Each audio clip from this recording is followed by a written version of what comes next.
찬양대 찬양이 언제 끝나는지 모르게 끝나서 박수를 잘 못 치신 것 같아요. 그죠? 다시 한번 우리 찬양대에 감사의 박수를 하겠습니다. 감사합니다.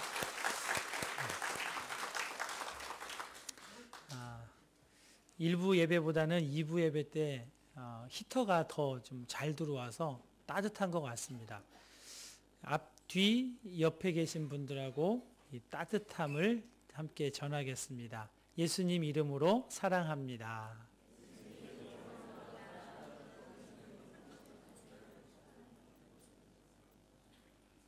감사합니다. 여러분과 함께 읽은 오늘 본문 말씀은 10명의 처녀가 신랑을 기다린다는 이야기입니다. 10명이 다 하나의 신랑의 신부인 것은 아닙니다. 그렇게 됐으면 좋았겠다 싶은 남자분들이 계신지 모르겠지만 그렇지는 않고요.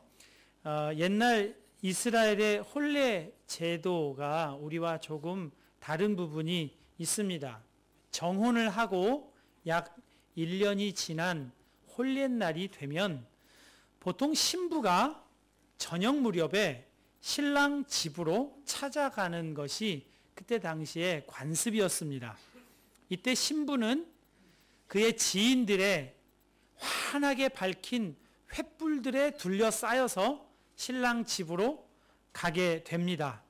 그러면 신랑 집에서 잔치를 마련해서 잔치를 베풀게 되는 것이죠. 그런데 오늘 성경에서는 신랑이 신부 집으로 찾아가는 조금은 반대되는 상황이 되었습니다.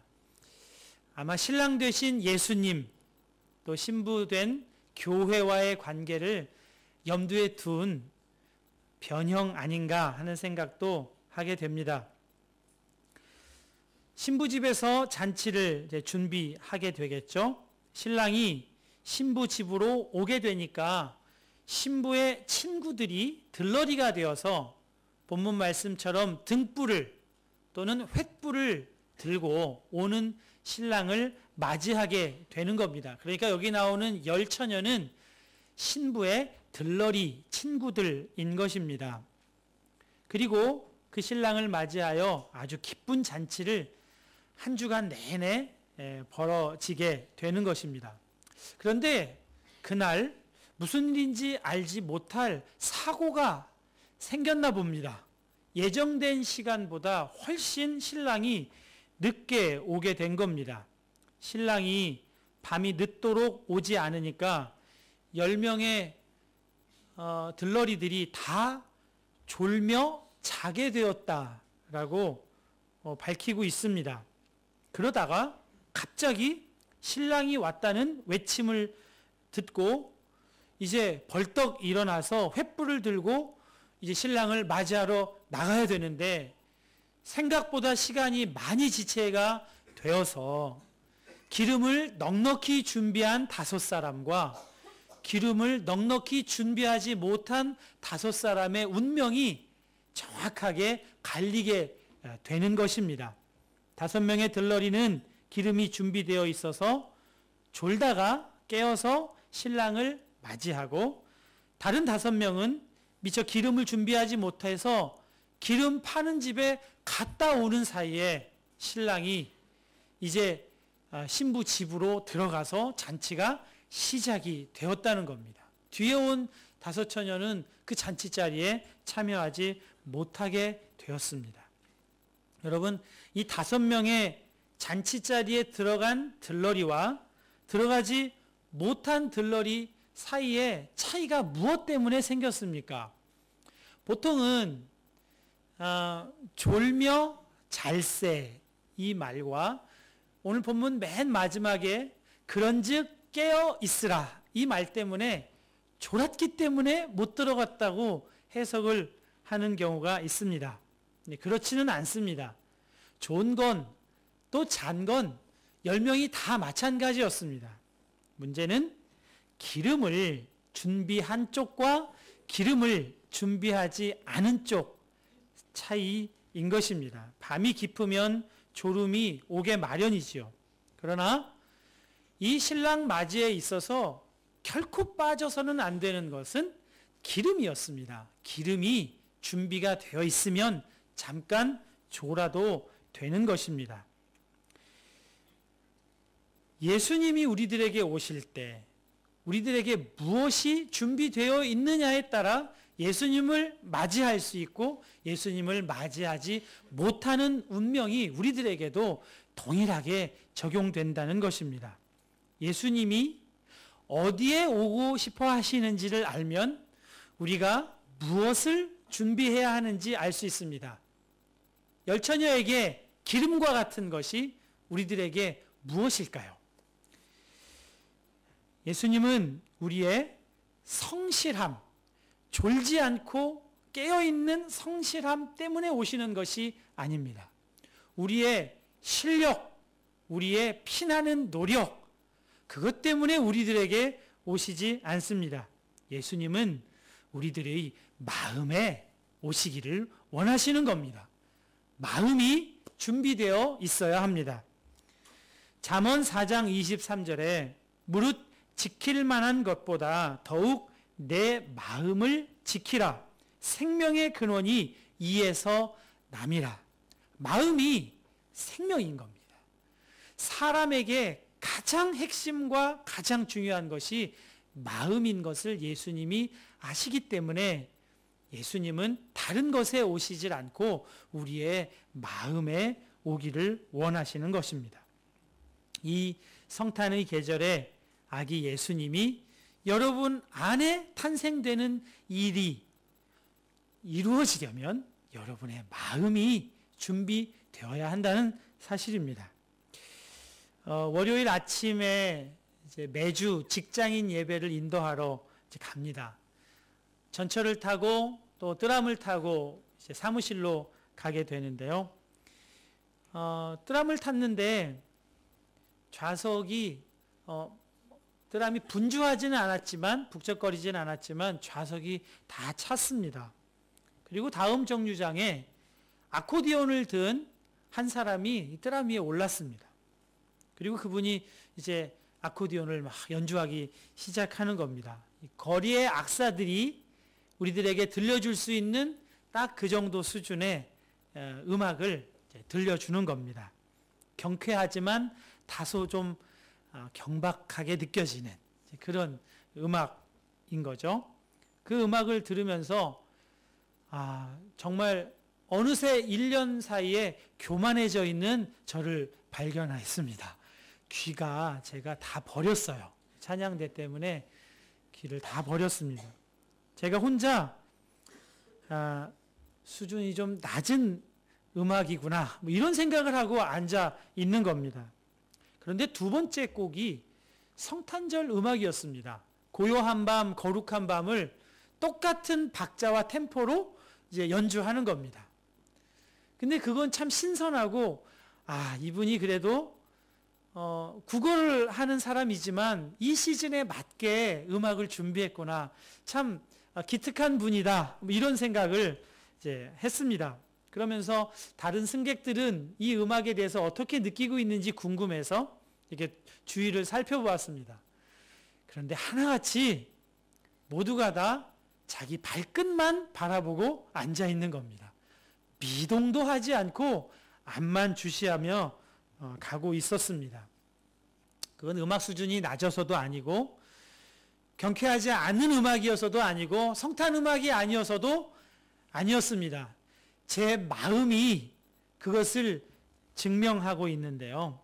이 음악에 반응하는 순간 몇 푼이라도 돈을 내놓아야 한다는 그 생각이 제 마음속에 있더라고요. 그래서 저도 가급적이면 이 악사에게 눈을 마주치지 않고 앞만 바라보고 있는 겁니다. 여러분, 거리의 악사에게 몇 유로 정도를 주면 좋아할까요? 무슨 몇 유로예요? 몇 센트만 줘도 되잖아요. 그런데 그걸 주고 싶어 하지 않아서 그걸 아끼는 마음인지 어색함인지 그걸 주고 싶지 않아서 마음을 꽁꽁 걸어 닫고 있는 제가 그렇게 앞만 바라보고 있는 제가 참 처량하게 느껴지고 또 승객들의 뒷모습은 쓸쓸해 보였습니다. 그 주 수요일이었습니다.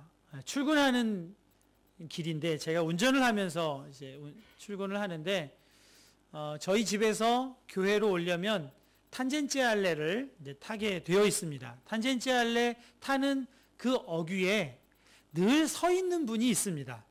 레고라고 하는 뭇가지죠. 팔지 않지만 그분은 그걸 들고 서 있다가 차량 운전자에게 주면서 돈을 받습니다.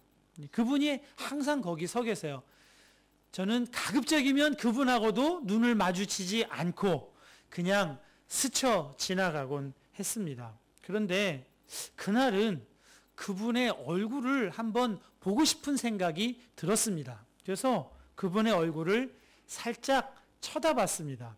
그런데 이분이 산타 모자를 쓰고 추운 날 아침이어서 얼굴이 발그스름하게 상기된 얼굴로 아주 환한 미소를 지으면서 부온 나탈레를 계속해서 외치고 있었습니다. 근데 그 모습이 제 마음에 크게 감동이 되었습니다. 감격이 되어서 눈물이 왈칵 쏟아지는 그런 마음도 들더라고요. 우리 교회 근처에 저 굴다리 너머로 가면 거기에도 아침에 꼭 서 계시는 분이 계세요. 네. 서태영 목사님은 저랑 타고 갈 때는 항상 그것을 사주시더라고요.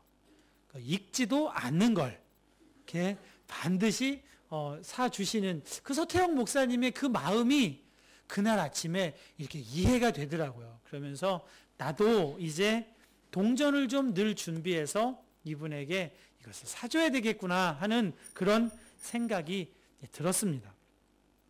월요일 아침에는 제 마음이 거리의 악사를 향해서 움츠러 들어 있었다면 수요일에는 음악도 들려주지 않는 거리의 한 남자 얼굴에서 밝은 미소를 보고 거기에 감동하는 마음이 되었습니다.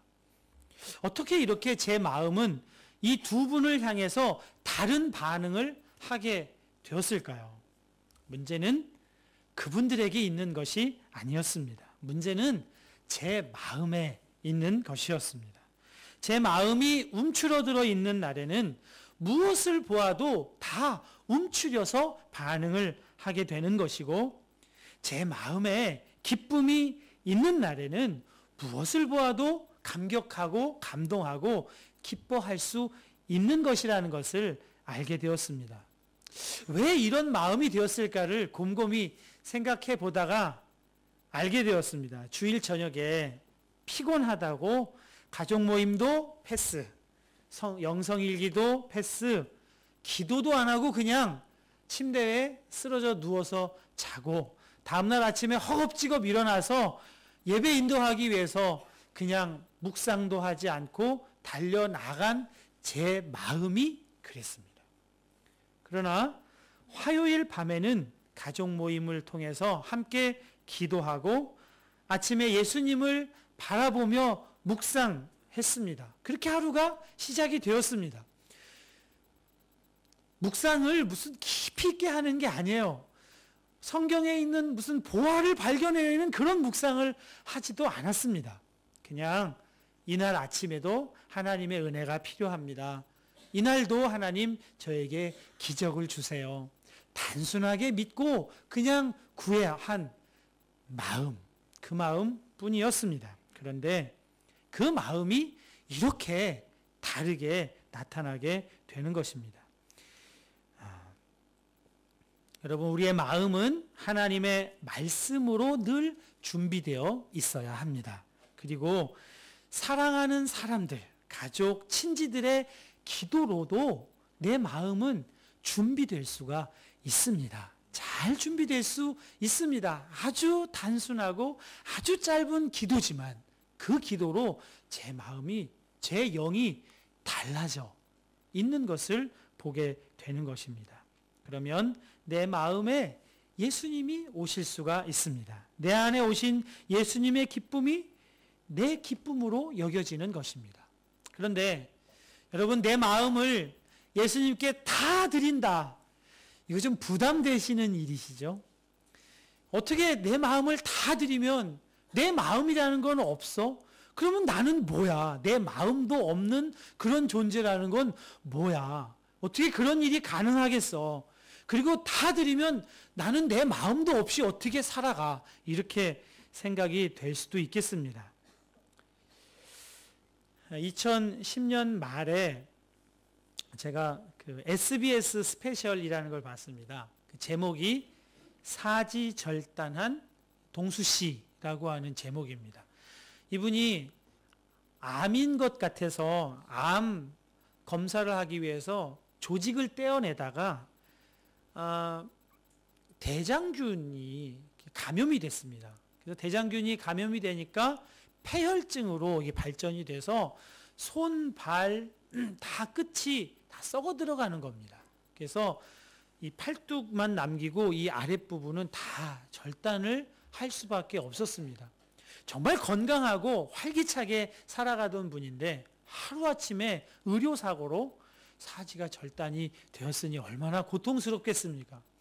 그런데 그 아내와 아들이 정말 귀한 분들이더라고요. 정말 지극정성, 사랑으로 아주 남편을 돌보고 아들도 그런 효자가 없겠더라고요. 그렇게 아버지를 잘 돌보아서 이분이 살아갈 수 있도록 해 줍니다. 어느 정도 이제 상처가 아무니까 그 의족, 의수를 이제 하려고 합니다. 근데 돈이 없으니까 그냥 쇠판 같은 걸 하나 여기다가 이렇게 끼우고 그 끝부분에다 이제 뭐 필요한 도구를 다는 정도로 먼저 사용을 하는 거예요. 근데 이제 밥을 혼자 먹어야 되니까 직장 나간 아내 도움을 받기 어려울 때 혼자 밥을 먹기 위해서 그 쇠팔에다가 숟가락을 하나 달았어요. 근데 그 군용 숟가락 여러분 혹시 아시는 분 있겠죠? 숟가락이지만 앞에가 뾰족뾰족해서 포크 겸 숟가락인 그걸 거기다가 이제 달아놨어요. 그리고 이분이 혼자 식사를 합니다. 인터뷰하는 분이 이렇게 혼자 식사하시니까 좋으세요? 하고 물었습니다. 이분이 너무 좋다는 거예요. 좋은데 다른 게 좋은 게 아니라 뭘 먹을 때 꼭 아내에게 요거 줘, 저거 줘 이렇게 부탁을 해야만 먹을 수 있었는데 이제는 내가 내 마음대로 내가 먹고 싶은 걸 먹을 수 있어서 너무 좋다고 그렇게 얘기를 하는 겁니다. 저는 그게 제 뇌리에서 떠나지를 않아요. 내가 내 마음대로 찝어서 먹을 수 있어서 좋다. 그런 형편에 계시는 분도 내 마음대로 살아야 되는 거예요. 이렇게 우리의 자아가 이렇게 강하다는 것을 그분의 형편과 이야기를 통해서 다시 확인을 하게 됩니다. 우리의 자아가 내 속에 꽉 차 있어서 이 자아로 인해서 예수님이 내 안으로 들어오시는 일이 어려워지는 것입니다. 그러나 여러분, 이 내 자아가 예수님과 함께 십자가에서 죽었고 내 안에 예수님이 계시게 되었다는 것, 내 마음을 다 예수님께 드렸다고 하는 것은 기계적으로 살아가는 것이 아닙니다. 내 마음은 완전히 없고 그냥 무덤덤하고 예수님이 그냥 사시는 것이 아닙니다. 예수님께 내 마음을 다 드리고 예수님이 내 마음이 되셨다는 것은 예수님의 기쁨으로 내가 기쁘게 살아가는 것이고 예수님의 아픔으로 내가 아파하면서 살아가는 것이고 예수님의 생각과 예수님의 계획으로 내가 이제 살아가게 된다는 것입니다.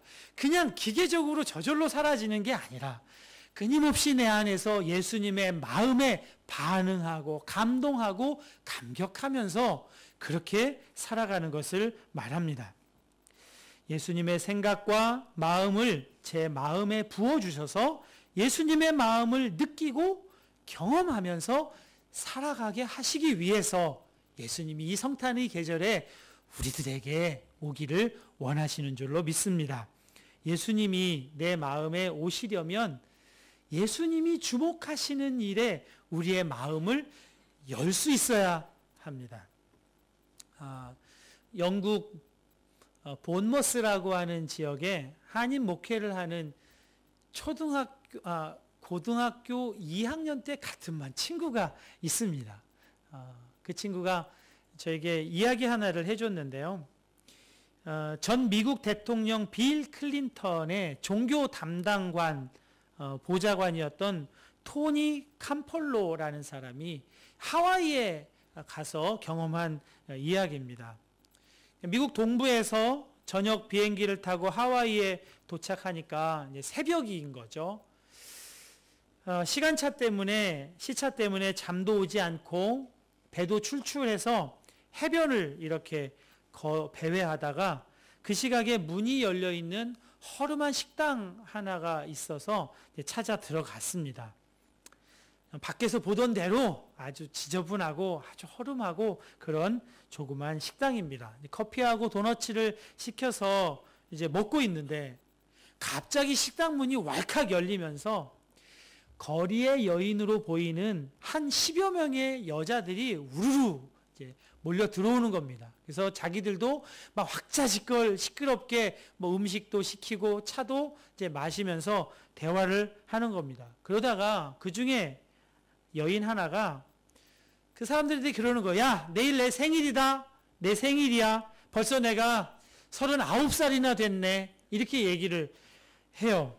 그러자 당장 나머지 여인들이 이 여인을 마치 구박을 하는 거예요. 야, 뭐 우리가 너 생일이라고 생일 노래라도 불러주길 원하니? 무슨 생일 케이크 받기를 원해? 생일 선물이라도 줄까? 야, 어림도 없는 생각하지 말아라. 네 주제에, 네 신세에 무슨 생일 타령이냐? 이 어리석은 여자야. 이렇게 얘기를 하는 겁니다. 그러니까 이 여인의 안색이 완전히 바뀌면서 누가 너네들한테 생일 축하 받기를 원한대? 안 해줘도 돼. 그런데 왜 나한테 이렇게 신경질이야? 이러면서 이제 막 아귀다툼으로 막 이렇게 싸우고 막 그러는 거예요. 욕설이 막 오가면서 싸움판이 벌어집니다. 그때 식당 주인이 이제 말려서 한바탕 소란이 끝나고 이 사람들이 다 이제 나가고 그때 이제 캄폴로 교수님이 이 식당 주인한테 이 여인들이 자주 여기에 옵니까? 여기에 자주 온대요. 그런데 그 아까 생일이라고 했던 그 여자 아그네스라고 하는 여자는 거의 매일 빠지지 않고 새벽 3시 30분이면 여기에 온다는 거예요. 그래서 이 캄폴로 교수가 그러면 제가 아이디어 하나를 좀 내고 싶습니다. 내일 새벽 3시 30분에 여기서 그 아그네스를 위한 생일 파티를 조촐하게 한번 열어줬으면 좋겠습니다. 생일 케이크는 제가 준비하겠습니다. 이렇게 얘기를 하니까 주인이 좋다고 그렇게 해보자고. 그리고 그 주인의 아내 되는 여자는 그 거리의 여인들에게 막 소식을 알렸어요. 그래서 내일 이 시간에 생일 파티가 있으니까 다 오라. 그래서 새벽 3시 반이 되기 전에 다음 날 그 식당이 아주 꽉 사람으로 가득 차게 됐습니다. 그리고 그 아그네스가 어김없이 새벽 3시 30분에 문을 열고 들어오자 모두가 다 같이 해피 버스데이 하면서 생일 축하합니다. 생일 축하합니다. 막 노래를 이제 불러주는 거죠. 그 아그네스가 식당으로 들어오다가 그 입구에 딱 멈추어 서서 입을 벌리고 다물지 못하고 거기에 서 있는 겁니다. 이 캄폴로 교수가 인생을 살아오면서 저렇게 깜짝 놀라서 저런 모습으로 서 있는 사람은 처음 봤다고 그렇게 얘기할 정도로 깜짝 놀라서 그 생일 축하를 받고 서 있는 겁니다. 생일 축하합니다. 생일 축하합니다. 사랑하는 아그네스 생일 축하합니다. 이 노래에 아그네스가 눈물을 막 흘리고 그 아그네스를 바라보는 그 자리에 있던 사람들도 다 마음에 눈물이 눈에 눈물이 맺히는 겁니다. 식당 주인이 이제는 케이크를 좀 자르라고 케이크 커팅식을 하자고 그러니까 아그네스가 부탁이 하나가 있습니다. 이 케이크를 자르기 전에 이 케이크를 제 어머니에게 먼저 한번 보여줬으면 좋겠습니다. 그렇게 해도 될까요? 사람들이 다 그렇게 하라고, 다 그렇게 다녀오라고. 그래서 그 여인이 케이크를 가지고 집에 가려고 케이크를 싸는데 무슨 거룩한 성찬기를 다루듯이 그 케이크를 그렇게 소중하게 다루어서 식당을 이제 나갔습니다. 이 여자가 식당을 나서는 모습을 사람들이 넋을 잃고 바라보다가 갑자기 일어난 일이기 때문에 아주 조용해진 거예요. 꼭 지금 여러분 같이 이렇게 조용하게 다음에 뭘 해야 되나 그리고 넋을 잃고 침묵 가운데 앉아 있습니다. 그때 다시 캄폴로 교수가 일어서서 제가 아그네스와 여러분의 행복을 위해 기도하는 시간을 갖고 싶습니다. 이렇게 제안을 하니까 다들 좋다고.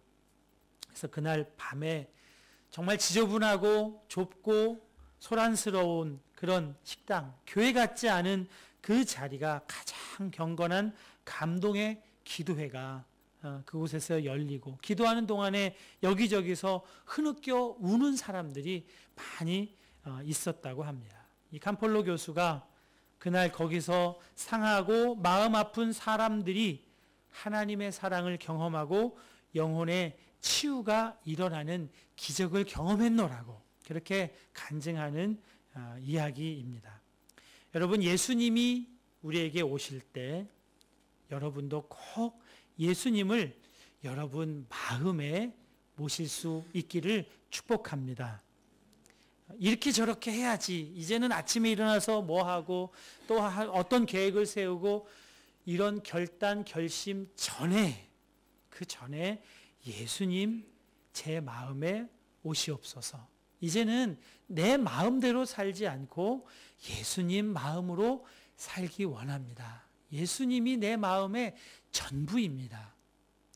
이것이 여러분들에게 있으면 좋겠습니다. 예수님이 계시는 그곳이 바로 잔치 자리입니다.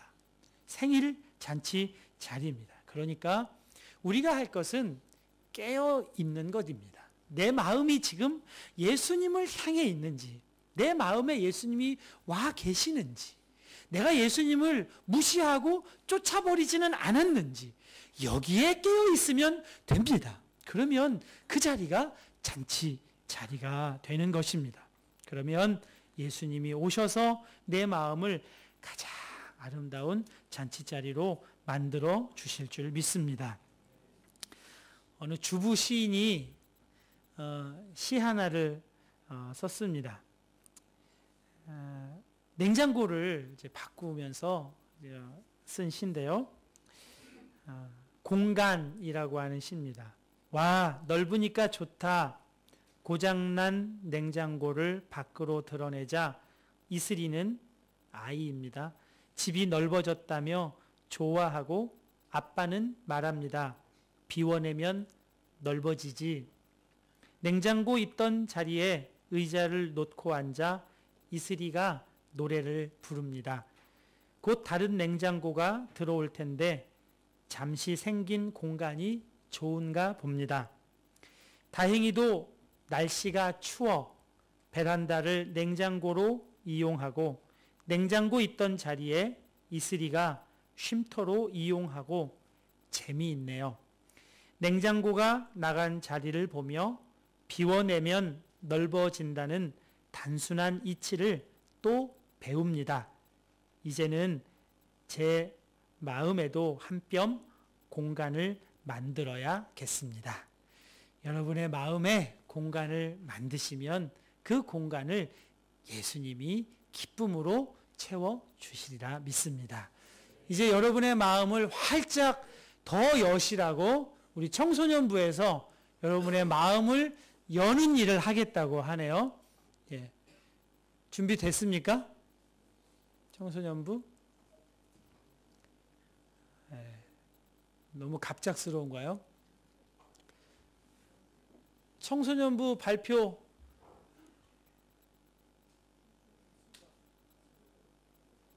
제 내려가면 하나요?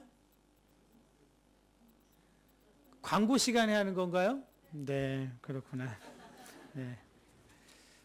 이렇게 의사소통이 안 되는 것은 마음이 안 열려서 그런 거 아닐까요? 자, 우리 이 시간에 함께 기도하겠습니다.